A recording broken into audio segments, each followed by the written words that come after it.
Sa panahon ito ng ating pandemya, pangkaraniwan ho na tayo ay babalutin ng takot, lungkot, mga pangamba, at pag hindi ho tayo naging matibay-tibay, magiging kasama tayo sa bilang ng mga maaring mamatay na bigo at larawan ng kawalang pag-asa. Ang kagandahan lang nito, tayong mga Kristiyano, hindi ho nais ng Diyos na maging gayon. Isa sa pwede natin gawin sa panahon ng pandemya is magkaroon tayo ng tamang pananaw. At yung pananaw na iyon ay hindi lamang catharsis, kundi ito ay magsisilbing panlaban natin para harapin sa tamang pananaw ang anumang kinakaharap nating pagsubok. And let's have one of those to beat this crisis by having an attitude of gratitude. Magandang araw sa ating lahat. Ito po ay tinatawag naming My Brother's Keeper, kung saan ang programa ng Philippine National Police ay tumatalakay ng mga aral mula sa salita ng Diyos. At para lalo pang maging maayos ang kanilang paglilingkod, ang kanilang pananaw, para lalo tayong mabantayan sa araw-araw. Tulungan tayo ng Diyos na maging katuang ng ating kapulisan. Ako bilang life coach ng Squad 244, nagagalak na magkakapiling ulit tayo sa Squad Weekly Interactive Meeting. And this is lesson 4.6. Stay grounded in gratitude. Matutunan po natin yung magkaroon ng attitude of gratitude. Hindi po yung maging grouchy, maging complacent or full of complaint, bellyache, bagkus matutunan natin makita yung lahat ng pangyayari sa pananaw ng Diyos, and that would start with having an attitude of gratitude. Muli po, we would like to welcome everyone, kasama po ng aming Squad 244 na nagpapasalamat sa Diyos. Nawa ang biyaya at ang kapayapaan ng ating Ama sa Langit ay sumainyo sa pangalan ng ating Panginoong Jesucristo. Kapiling ko po ngayon sila Police Corporal Mark Anthony Painor, Police Staff Sergeant Ryan Garcia, Police Staff Sergeant Adio Burgess, Police Staff Sergeant Archie Baldomar, Police Senior Master Sergeant Joseph Aquino, and Police Executive Master Sergeant Ma'am Lucy Balikod. Kasama ko po ang aming tropang ito na mag-aral para lalo tayong maging matatag, so that we would be sort of a more stronger and more spiritual. Pag hindi sa Diyos at hindi sa Kanyang salita, we will never make it. Nag-isip po tayo ng mga tao na naging bahagi ng buhay ninyo o yung mga pangyayari o mga kaganapan sa ating buhay na tayo ay magiging grateful. We're encouraged with some people sa ating paligid, members of the family, circle of friends, or mga naganap sa atin for the past few days that would cause our hearts to be very grateful sa Diyos. Hindi yung maghihimutok, hindi magiging dahilan ng sama ng loob, but think of those things, people, places, events, that would lead us to be more grateful sa Diyos, na kung di nangyari yung mga yon, baka siguro naiba na ang takbo natin. And let's be thankful sa mga ganong bagay, people and places and events, kung saan they really help us na magkaroon ng tamang pananaw. Bakit ho tinatalakay ito? Sapagkat hindi lang sapagkat ito lesson natin sa ating pagkikita weekly, but why we must be thankful. Psalm 100 verse 4 and 5, the Bible says, enter into His gates with thanksgiving, into His courts with praise, be thankful to Him. Utos sa atin ng Diyos yan. Bless His name. For the Lord is good. Why we must be thankful? Why we must be grateful? Because God is good. His mercy is everlasting, and His truth endureth to all generations. Mainam na tayo magkaroon ng pirmi at hindi nagbabagong paninindigan na tayo ay para sa Diyos, tayo ay kakampi ng Diyos, and we will always be for Him and with Him, sapagkat pag nahiwalay tayo sa Kanyang salita, sa Kanyang pananaw, sa Kanyang prinsipyo, sa Kanyang paninindigan, talo tayo. And I don't know of a person who is sane who would like to live his or her life defeated. Pero ang tao may malasakit sa pamilya, may malasakit sa bayan, may pagpapahalaga sa buhay, at may paggalang sa Diyos at pagkilala sa katwiran at katotohanan, they will be so happy na mag-stay at grounded in gratitude. But the question is, how do we develop that attitude of gratitude? When we say grounded, it means it refers to a group of people, tulad din natin, of course, I hope, people who are wise enough, na meron silang mainam na kaunawaan, they have that good understanding kung ano talaga importante sa buhay. Hindi lang material na bagay, hindi natin sinasabing hindi importante ang mga pangailangan natin sa buhay. Those are things that we needed, but those are not only the things na tayo ay nabubuhay para. We know that there are things more important than material things. And one way to keep us grounded sa pagiging grateful sa Diyos is to acknowledge the truth na anuman ang nagaganap sa atin, anuman ang nangyayari sa atin, na hindi natin kontrolado, na hindi tayo may kasalanan, hindi tayo dahilan, anuman ang nangyayari, whatever we receive, whatever happened to us, are hindi nalilingid sa Diyos, or most of them comes from God o galing sa kalangitan. Like triumphs and trials, like joy and sorrow, prosperity and poverty, sickness and health, all comes from one source na hindi naman natin ninais, hindi tayo may dahilan. We should recognize that all things, those things, hindi nalilingid sa Diyos. John 3:27, the Bible says, no one can receive anything unless God gives them from heaven.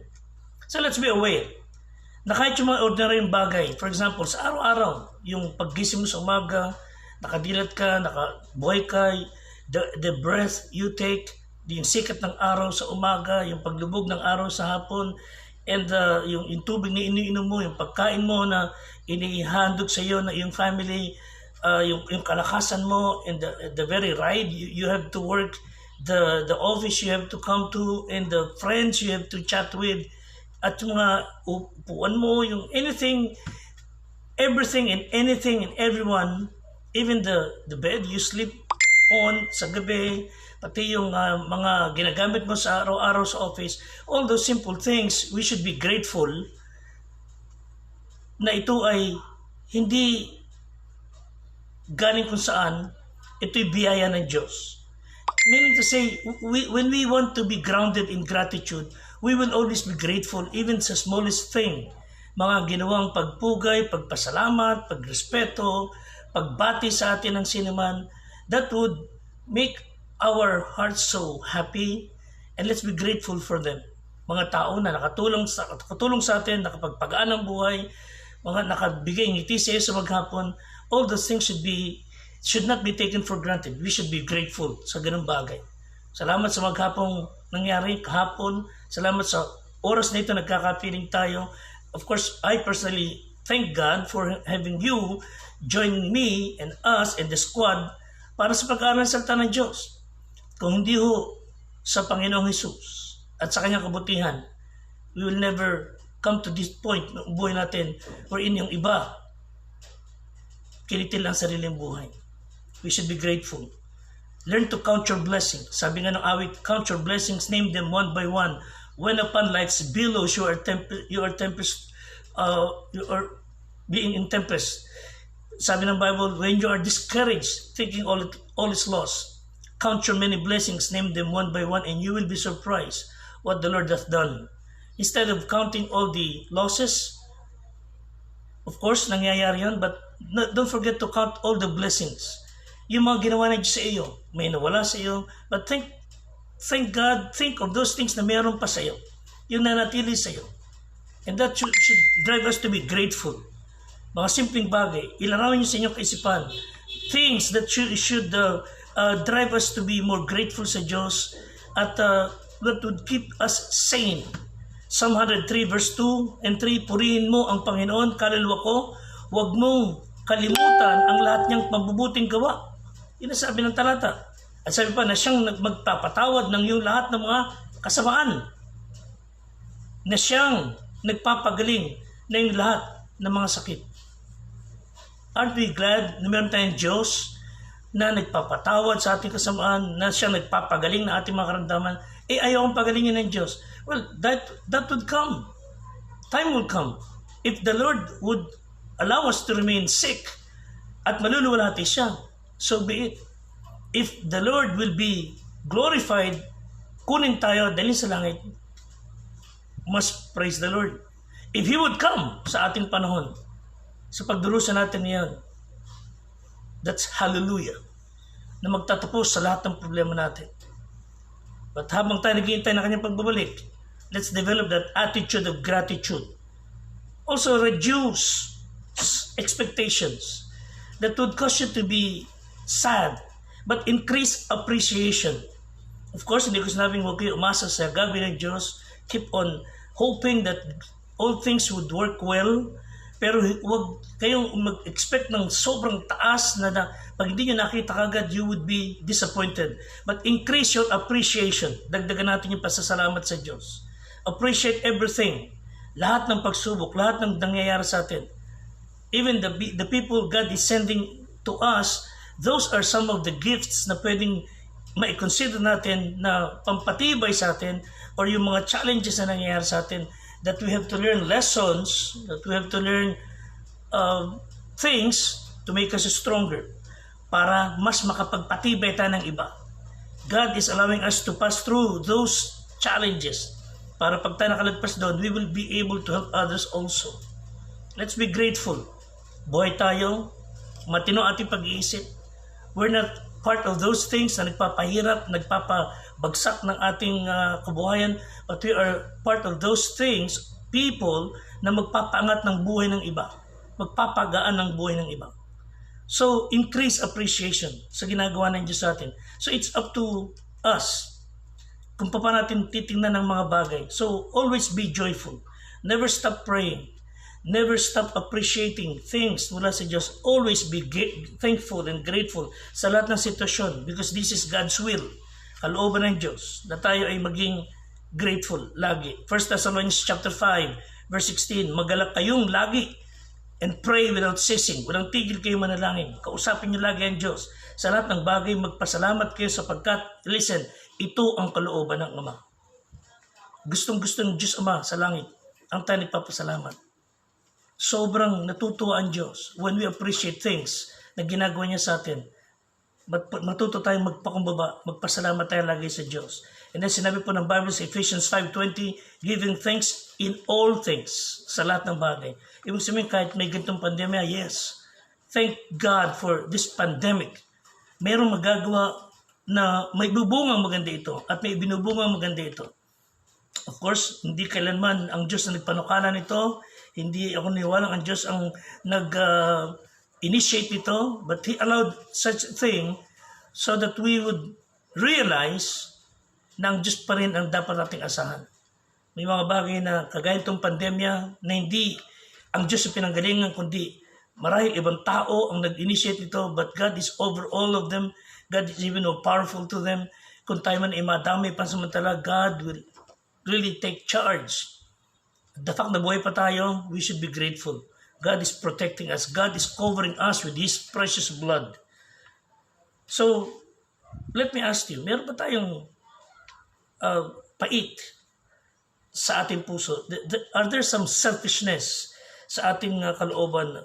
Or are there some self-pity or negativism? Or is there some pride na kailangan iayos? Are there some difficulties sa ating kalooban na sukat na you never thought of being grateful sa maraming bagay? Well, mga kapatid, an attitude of gratitude can change such emotions or things you have pag tayo po natutong magkaroon ng attitude of gratitude. If we will be grounded in gratitude, those negative things sa ating pagkatao will literally change and transform our life. And let's try to think of some level of people na pwede natin kahalubilo araw-araw. There are people who are, should I say, in that lower part level of life. Anong klaseng tao ito mga ito? Those are the people who would always griping, bellyaching, the people who always complain. Rather than being humbly grateful, they are grumbly, hateful. Mga bagay na isinisisi sa Diyos, lahat ng bagay na ipinupukol sa Diyos, wala na siyang ginawang pagpapasalamat o papuri, lahat isinisisi sa Diyos. Parang tulad ng maraming tao na kahit na lang, of course, kulang ang kakayahan ng gobyerno, of course, limitado ang kanilang karunungan, that's why we need to pray for them. But the government, the people, officials, the good people in the government are doing their best, although limitado. But some people are trying to blame them everything. Will that help? No. Natulungan ba niyo mga government officials sa paninisi, pag-upasala? No, hindi ho. In fact, there are people who wanted the president to be dead. There are some people who want this government to topple down this government. May mga tao na gusto talagang masira na ang pamahalaan at sila na mag-take over. Those are the people who sort of on the lowest level of kind of life na wala nang ginawa kundi mag-complain, mag-bellyache, griping. They really hate everything. In fact, they don't love themselves. They hate themselves. But may mga tao rin mga kapatid na medyo mataas ang uri, the people who are not constantly complaining, pero sila yung mga tao na they never give thanks. They would never ever think na magpasalamat sa Diyos, magpasalamat sa mga bagay-bagay na nangyayari. They would never ever dare to give thanks sa Diyos. Medyo taas natin ang konti ang level ng mga gantong tao. May mga tao naman, they would give thanks. They would say, thank you Lord, thank you God sa mga bagay na ginagawa mo sa akin. They would just thank Him, God, for the obvious blessing. But never sa mga pagsubok. They would appreciate things na magandang nangyari sa kanila, magandang naganap sa kanilang buhay, magandang tinanggap nila. But they would not appreciate things pag those things would not go their way. When things are doing good, fine, pleasant, of course, a normal person would say, thank you. But the highest level na mayroong pagkatao ang isang tao is an attitude of gratitude, that they would give thanks always for all things. Anumang bagay mangyari, out of our control, na alam natin ang Diyos ang nakakaalam na lahat ng bagay, we would appreciate things. Now, no, ibig sabihin, papasalamat kami, pandemya, no. Ibig sabihin, nagpapasalamat tayo sa Diyos dahil sa kabila ng krisis na ito, we are still sane, we're still alive. We should not gripe and bellyache and complain at wala nang ginawa kundi mag-negative tayo. Let's try to think of things that we should do to overcome this. Gagawa ng paraan, haharap ng solusyon, hindi magiging bahagi ng problema. Those are the kind of people that is on the highest level of life na nais ng Diyos na magkaroon sa ating bansa, sa buong mundo. Rather, so this is the attitude that will change our life. The things na nangyayari sa atin, the things that happening all over our life, we would say, Lord, thank you for what's happening sa aming buhay. and we will always be grateful sa iyong pag-iingat sa amin. And this is the challenge. Psalm 106 verse 1, hamon sa atin lahat. Purihin niyo ang Panginoon, magpasalamat kayo sa Panginoon sapagkat siya'y mabuti. Ang kanyang kagandahang loob ay magpakailanman. That's why we need to be thankful. Dahil ang Diyos, with His loving kindness, will always be available sa atin. Hindi nawawala ang kanyang kagandahang loob. The Bible tells us time and again na tayo ay laging magpasalamat. And I think you will agree sa aking sasabihin na yung biyaya at yung attitude ng mapagpasalamat are interwoven. The grace of God and the gratitude of the people of God ay hindi pwede magkahiwalay. Laging magkasama yan. It seems unlikely na pag sinasabi mong mahal mo ang Diyos, kilala mo ang Diyos, and you're not grateful. Parang hindi yata tama yan. No way that a person is truly saved at hindi magiging grateful sa kabuti sa ginagawa ng Diyos. Mga kapatid, although hindi man natin maintindihan ang ginagawa ng Diyos sa ngayon, sabi nga ng Panginoon, you will know later. Isang araw mauunawaan mo rin. Hindi man maintindihan sa ngayon, but just keep on trusting me as God says to us, keep on trusting God, you will know sooner or later. So, hindi po pwedeng ang isang tunay na Kristiyano will be ungrateful. In fact, ang tunay na anak ng Diyos will always be grateful. Hindi po yung Thanksgiving is just a day or two. Ang pagpapasalamat, hindi ko meron ka ng magagandang bagay na tinatanggap. No. The attitude of gratitude is the thing that we realize that's our sacred duty and it's a high privilege na magpuri sa Diyos kahit ano nangyayari.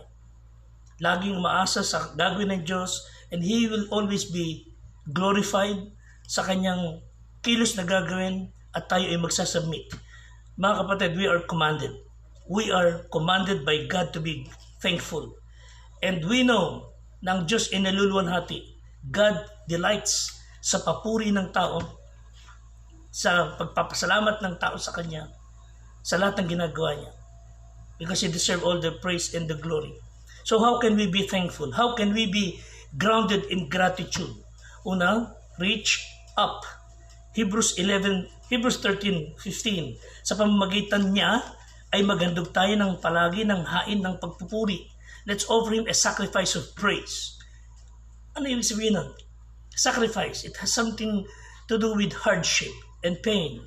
Ang hirap talagang magpasalamat sa Diyos when you are having some problems. And yet, when you say, Lord, thank you for allowing me to pass through this pain. And we thank you for helping us.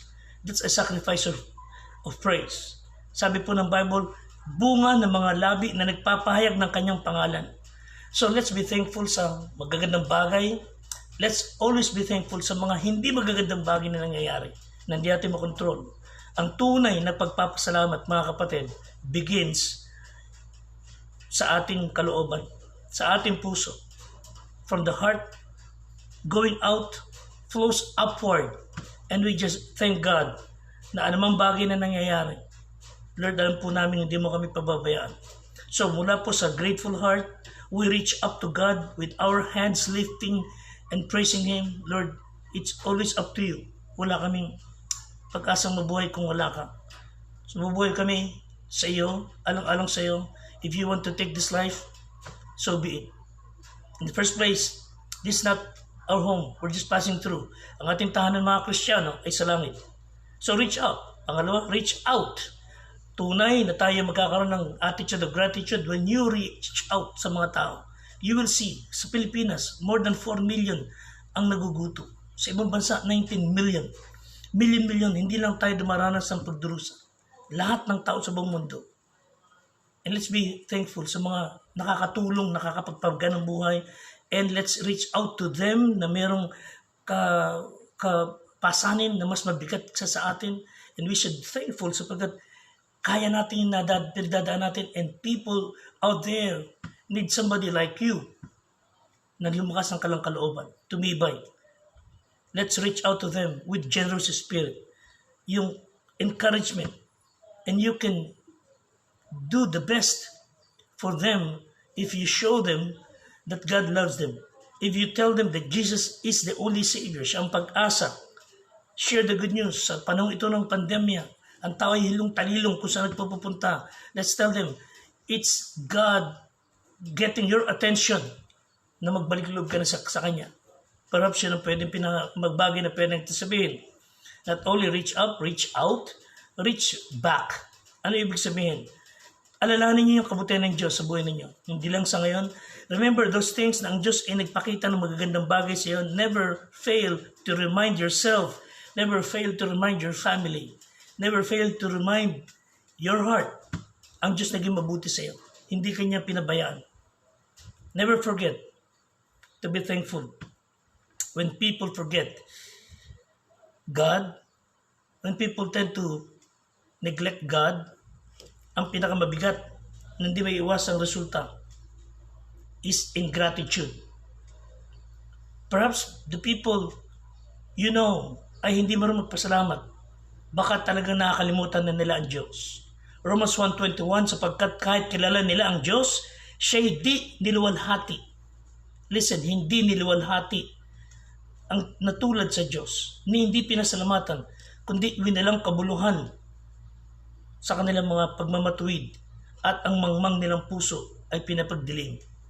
When people started to get rid of God, neglect Him, set Him aside, result number 1, first of all, will be ingratitude. When was the last time you thank God for your family? When was the last time you thank God sa buhay ninyong tinaglay araw-araw? When was the last time when you open your eyes sa umaga and you thank Him dahil buhay ka pa? When you fail to do that, I'm afraid, sana wali, but you are now neglecting God. Kilalanin natin siya araw-araw. So what can we do to restore that spirit of thankfulness? We can proclaim the truth. We can tell the people na tayo ay buhay pa rin. We are in God's hand. Remind each other sa ating mahal sa buhay. Remind them na ang Diyos pa rin hindi nagpapabaya. Remind them na ang Diyos ay hindi pa rin nang iiwan. Tulungan tayo ng Diyos. Let me close with this. To have that highest level of being a human, having that attitude of gratitude, 1, let's have a proper gratitude. Yung tamang pasasalamat. Hindi kagaya ng ilan na may nadinig ako na nagpipreach yung pastor, wika niya, at ang mga makasalanan ay napunta sa impyerno. Ang wika ng mga tao ay, Amen. Parang mali yata yun. Napamaksa sa impyerno and you would say Amen? Hindi ho. Matuto tayong maglagay ng pasasalamat sa tamang pagsapasalamatan. Hindi yung, salamat na matay niya aking kaaway. Alam yung maraming tao, they would be very grateful pag ang gobyerno ito bumagsak. They would be very grateful pag may mga hindi magandang nangyari sa mga government officials. May mga tao na magpipiesta pagka namatay ang kagaya ninyo o kagaya natin. Mga kapatid, ito na Kristiyano, will have a proper gratitude. Anything good that you have, galing sa Diyos.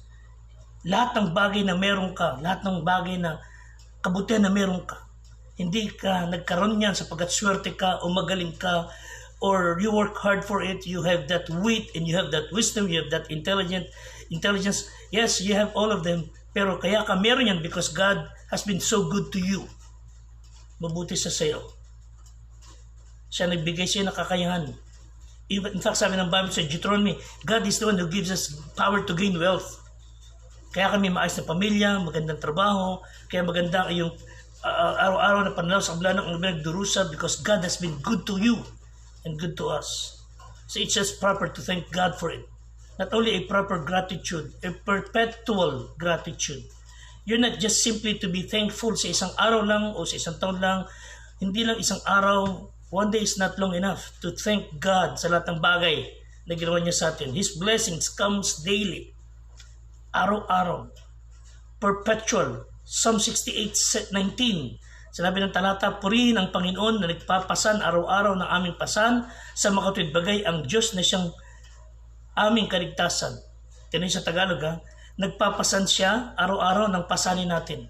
So He will allow you to bear your burden Pero sa English, tinan nyo, be blessed be the Lord who daily loadeth us with benefits. Yung niloloadan kanya ng benefits. Di ba? Loadan mo ako ng 100, loadan mo ako ng 500. Di ba? Pinagpala ka. So sabi ng Bible, daily loadeth us with benefits. God is loading you with benefits. Hindi lang niya pinapasan ng pasan nyo, binibigyan ka pa niya ng pagkapala. Bang klase talaga ang Diyos. And then we will not be grateful. Be thankful. Every day, God has brand new blessings sa atin. Araw-araw, you ought to be finding things na ipagpapasalamat sa Diyos. Bakit? Sapagat siya ang dahilan kaya ka buhay ngayon. Siya ang dahilan kaya ka nandiyan sa kanalalagyan mo ngayong maganda. Let's have a persistent gratitude. Ibig sabihin, in everything, give thanks. Hindi lang sa magandang bagay. Thank Him even for the negative things na nangyayari na hindi mo kontrolado. Pasalamat ka sa Diyos. Nakakaraos tayo sa araw-araw. Be thankful for spiritual things. If you have nothing, only Jesus. You have no material wealth, but you have Jesus in your heart. You have enough reason to thank God for. Bakit? You will go to heaven. Thank God for spiritual things. Thank God for simple things. Of course, again, sabi ko, pagkagising sa umaga, buhay kayo, salamat sa Diyos. Wala kang karamdaman, maayos ang pakiramdam mo, kumakain ka kahit pa paano, you have a work, you have something to eat, you have your family, healthy, you should be thankful. You have friends caring for you, you have friends praying for you, salamat sa Diyos. And thank Him, not only for spiritual, simple things, pasalamat ka sa mga sorrowful things. Pasalamat tayo sa Diyos, sapagkat all things work together for good. Romans 8:28. Ibig sabihin, things may not be good, but you thank God sapagkat He is working on it for your good. Pinagaganda ng Diyos, inaayos ng Diyos para sa iyong ikagagaling. It makes us closer. Sa mga pagsubok natin, nalalapit lalo tayo sa Diyos. So, do you want to live a life that is on the highest level? Cultivate the attitude of gratitude. In all things, be thankful. Hindi mahalaga kung masama, maganda nangyayari sa atin, hindi importante kung gaano kadilim o misteryoso ang ating pagdadaanan. We would rather say, sabihin natin, Lord, mas dakila ka dito. You're greater than this. You're powerful than this. Masakit mo nangyayari sa amin, you are more powerful than this. Hindi ko man nakikita yung magiging bunga nito, but I thank you sapagkat di mo ka pababayaan. Not thank Him because you felt like, no. Thank Him by faith. Lord, I pray na sinasabi mo, all things work together for good. Tulungan mo kami, maayos ito, and we will keep on trusting you. And that would show yung ating pagtitiwala sa Kanya. Ang sinasabi natin mga kapatid, let's have a pleasurable gratitude. Ibig sabihin, let's be thankful. People are happy people. People are healthy people. Well, sabi natin marahil, if I had something, if I have this, if I have that thing, sabi mo, I will be thankful. Mga kapatid, you missed the point. Magiging magpapasalamat ka na pag meron ka ng mga bagay na yan. Magpasalamat ka sa Diyos. You have a life. You have Christ in you. You may say, yung mga circumstances are not good. Yung mga nangyayari hindi maganda. And that's reality. Pero will that mean hindi ka na magiging grateful sa Diyos? Mga kapatid, if circumstances will dictate our gratitude, wala na akong mapapasalamat talaga sa Diyos at lahat tayo mapapahamak. At mismo sarili natin, ipahamak natin. Why? Hindi ka na magiging maganda ang pananaw. Dahil negative ka na. But mga kapatid, when you read Philippians 4:4, sabi ni Paul, rejoice in the Lord always. And again, I say rejoice. You know why? Why I would say, think of his situation. He is about to be beheaded. And he was telling us to rejoice in the Lord. He was writing that words in the prison. Gratefulness, mga kapatid, will turn this prison into a palace. Pero yung ungratefulness will turn your palace into a prison. Pag hindi ka grateful sa Diyos, your palace will be a prison. Will be a dungeon. But if you will be creating an attitude of gratitude, bukal sa kalooban at papasalamat ka sa Diyos, Yung shanty mo will be like a palace. Your surroundings na mahirap will be comfortable. And people around you will be so happy. You will be contagious.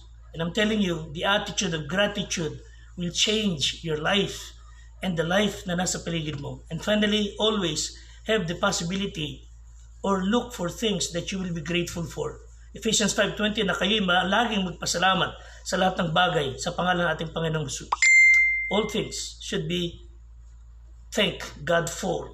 At magagawa niyo lamang po yun mga kapatid, Ephesians 5:18. Magiging bukas sa kalooban ang maging mapagpasalamat, maging grateful if you are filled with the Holy Spirit of God. Pag puspos ka ng Spirito, you have that Spirit of Christ, you are living for Him, you are living with Him, you are walking with Him, naniniwala ka sa salita ng Diyos, you are living according to His will, you will be guided by the Holy Spirit and you will be, it's always be natural for you to be grateful. Kailangan po, ang ating buhay should not be lived a normal way. It should be lived in a supernatural way. Ano yun, Pastor? Buhay na merong vital and close relationship with Jesus Christ. Yung Diyos hindi sanguso sa puso. Ipinamumuhay niya kanyang salita. So the Holy Spirit is the substance, is the source. The Holy Spirit is the strength wherein we could be filled with the Holy Spirit towards having that gratitude of attitude. So whether you are in prison like Paul, whether you are in a palace, or whether you are outside the home, you're just sitting under the tree, or in the hospital bed, always be grateful. Thank God for everything. And I'm telling you, that will change your life. That will give you strength enough to move for another day. At pagka ganun po ating attitude, you will go out your life na makaka-epekto ka sa maraming tao. Isang babae, ang pinagtatawanan ng kanyang mga kapitbahay sapagkat siya napakahirap lamang at nagtitinda lang siya ng mais sa kanyang kabuhayan. Hindi lang siya pinagtatawanan sa itsura, payat na payat siya pero masaya siya araw-araw.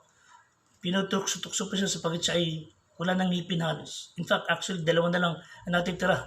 Isa sa taas at isa sa baba. At alam niyo ang attitude niya, nagpapasalamat pa rin siya. Sabi ng iba, ba't magpapasalamat? Wala ka nang halos ngipin. Sabi niya, papasalamat ako pati sa ngipin kong natitirang dalawa. Ba't magpapasalamat ka pa wika? Dadalawa na lang yan. Abay, nakakakain pa siya ng mais. Nakakakain pa ako ng mais. Bakit? Magkatapat. Sabi mo kung magkaiwala yun. Simpleng bagay, pinagpapasalamat niya. Mga kaibigan, you have more than things you have na wala sa iba. Thank God for everything that you have. And thank God you are still alive. Let's pray.